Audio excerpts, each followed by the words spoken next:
जी students, आपको जो मैंने क्वेश्चन भेजे थे उसके डाउट अपने सोल्व कर लेते हैं। ठीक है, पहला क्वेश्चन था आपका कि एक संख्या में लगातार 2 बार वृद्धि की जाती है तो उसमें कुल 60% की वृद्धि हो जाती है। तो कहता है कि अगर पहली वृद्धि 40% है तो दूसरी वृद्धि कितने प्रतिशत थी। तो कैसे करना है, बहुत सिंपल है। ऐसे परसेंट का मतलब 100 होता है ना, कह रहा है 60% वृद्धि होगी टोटल। इसका मतलब जो चीज़ 100 से शुरू हुई थी वो बढ़कर 160 हो गई, ये टोटल वृद्धि हुई है। सबसे पहले वृद्धि 40 की हुई, 100 से स्टार्ट हुई, कहाँ पर पहुँची 140 पर हमें पहुँचना कहाँ है 160। कहने का मतलब ये है कि अभी भी हमें 20 और पहुँचना है। अब ये 20 किस पर पहुँचेगा, वो 140 पर। और परसेंट निकालने के लिए आप गुणा किसका करोगे, 100 का। तो स्टूडेंट ये 0 से 0 गया, 2 से 14 कटा तो 7 आ गया। आपका आंसर आएगा 100/7, मतलब कि 14 से 2/7%। ये था आपका पहला क्वेश्चन। दूसरा क्वेश्चन आपका ये है कि a का 2/3 का 1/4, ऐसे कह रहा है कि किसी संख्या का 2/3 का 1/4 का 25% 20 से 20 अधिक है। सबसे लास्ट लाइन देखो, 20 से 20 अधिक है, मतलब कि 20 में 20 और जोड़ोगे तब वो संख्या मिलेगी जो ये सब सॉल्यूशन के बाद में बनेगी। और वो संख्या क्या है, 40।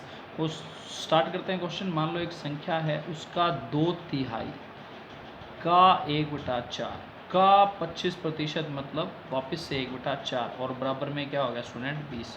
तो आप इसे कैसे सोल्व करेंगे, ये जो डिवाइड में है वो उधर जाके मल्टीप्लाई हो जाएगा। 4 चौके 16, 3 48, और ये 2 से आप 40 काटोगे तो यहाँ पे आ जाएगा 20। तो आपका आंसर आएगा 20 × 48। कहने का मतलब आपका आंसर आएगा 960।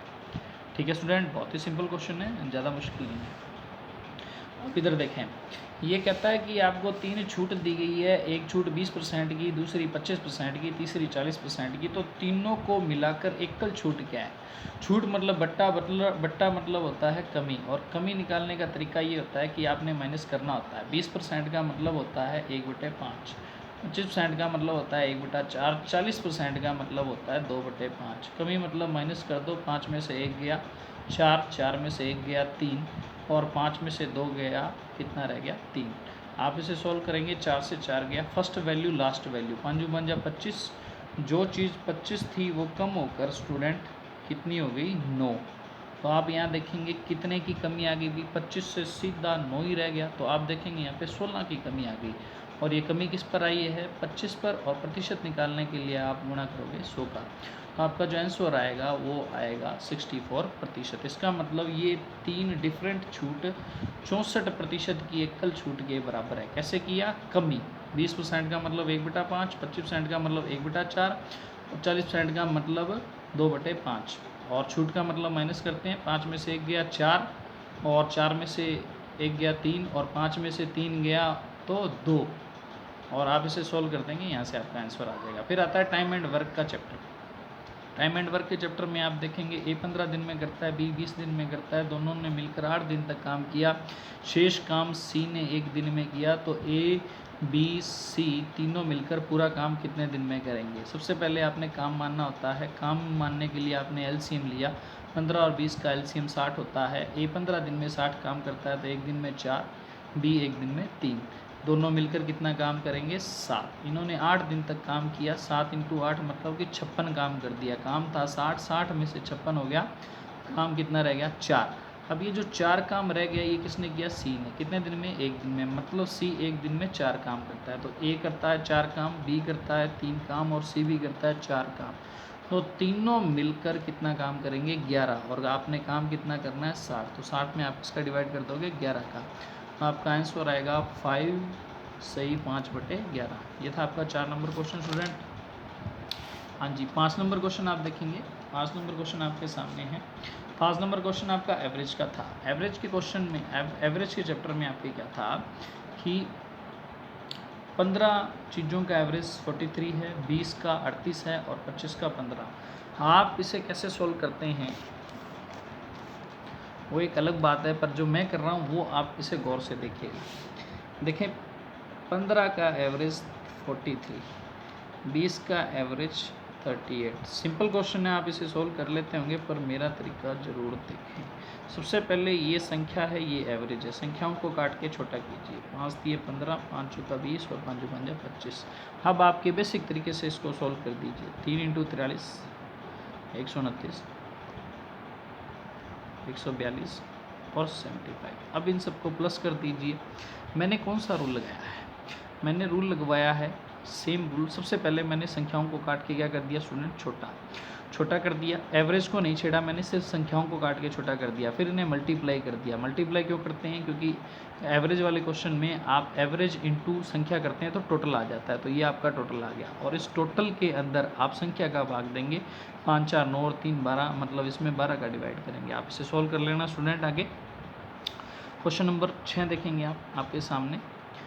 15वीं पारी में 100 रन बनाता है। 15वीं पारी में 100 रन बनाता है तो 4 रनों की वृद्धि हो जाती है 15वीं पारी में। इसका मतलब 15 से पहले पारियां कितनी थी? 14। उनमें 4 की बढ़ोतरी होगी। 14 चौकी कितना होता है? 56। सॉरी, 14 चौकी कितना होता है? 56। अब आप मुझे बताइए, टोटल जो रन उसने बनाए 100, उसमें से 56 उसने 14 पारियों में बांट दिए। तो अब उसके पास कितने रह गए? 44। इसका मतलब 15वीं पारी 44 लेके बैठी है। कहने का मतलब उसका औसत, जो नया औसत है, वो 44 है, और आपसे नया औसत ही पूछा गया है। अगर आपसे पुराना औसत पूछता तो 4 कम कर देते, आपका आंसर आ जाता 40। ठीक है स्टूडेंट्स। इसके बाद में आप देखेंगे 7 नंबर क्वेश्चन। 7 नंबर क्वेश्चन आपके सामने है। 7 नंबर 8 नंबर क्वेश्चन था कौन सा? हाँ जी, 60 नंबर क्वेश्चन क्या था कि एक आदमी 50 किलोमीटर की 3 दूरियां 15 किलोमीटर प्रति घंटा, 20 किलोमीटर प्रति घंटा और 12 किलोमीटर प्रति घंटा की रफ्तार से तय करता है। तो उसकी औसत चाल क्या है? तो स्टूडेंट सबसे पहले आप ये देखिए कि यहाँ पे रफ्तार कितनी है उसकी? 50। सॉरी, उसकी समान दूरी कितनी है? 50। इस दूरी, ये 3 समान दूरियाँ हैं 50-50 की। तो आप स्टूडेंट जब भी आपको औसत चाल निकालनी हो तो आपको जो दूरी दे रखी है वो मानने की कोई ज़रूरत नहीं है। जैसे कि इसने 50 दे रखा है, समान का है, आप दूरी वो मानो जो इनसे डिविजिबल हो। आपने 60 किलोमीटर मान लिया। 15 चौकी 60, 20 दिए 60 और 12 पंजे 60। क्यों? दूरी 60, चाल 15, घंटे 4 हो गए। दूरी 20, चाल 20, घंटे 3 हो गए। 60 किलोमीटर, चाल 12, घंटे कितने होंगे? 5। तो इस हिसाब से कुल घंटे कितने लग गए? 5 4 9 और 3 12, 12 घंटे आपको लग गए। और आपकी कुल दूरी होगी 60 60 60 कितनी होगी? 180। अब 180 के अंदर आपने किसका भाग दे देना है? 12 का। तो आपका आंसर आएगा 15 किलोमीटर पर आवर। फिर आपके सामने एक आयु वाला क्वेश्चन दे रखा है। 4 वर्ष पहले 3:5 था, 8 वर्ष क्या नाम है बाद है जो 7 क्या हो गया? 11। तो इस क्वेश्चन को आप कैसे सोल्व करेंगे स्टूडेंट? मैंने एक छोटी सी चीज़ सिखाई थी आपको कि जब भी क्या हो, 4 वर्ष पहले आपको दे रखा है और 8 वर्ष बाद का पूछा है, हम 8 वर्ष बाद का आपको दे रखा है। जब भी बराबर वृद्धि हो, क्या वृद्धि हो? बराबर। बराबर कैसे? 4 वर्ष पहले से 8 वर्ष आगे जाओगे तो टोटल 12 वर्ष हो जाएंगे। 12 वर्ष मतलब 12 की दोनों में बराबर वृद्धि हो रही है। तो ऐसी कंडीशन में हमेशा गैप लेते हैं। आपने गैप कितना लिया? 4 आ गया आपका गैप, और उसे 12 से गुणा करेंगे। ये वाला 12, 12 चौक 48 आ गया। फिर इन्हें तिरछा गुणा करेंगे। 11 3 33 तो 7 पंजा 35। तो 35 और 33 का बीच का अंतर कितना आ गया तुम्हारा? 2। 2 बराबर 48, 2 बराबर 48। इसका मतलब 1 बराबर कितना हो गया? 24। ठीक है, इसका मतलब 1 बराबर 24। तो 24 72 और 24 पंजा 120।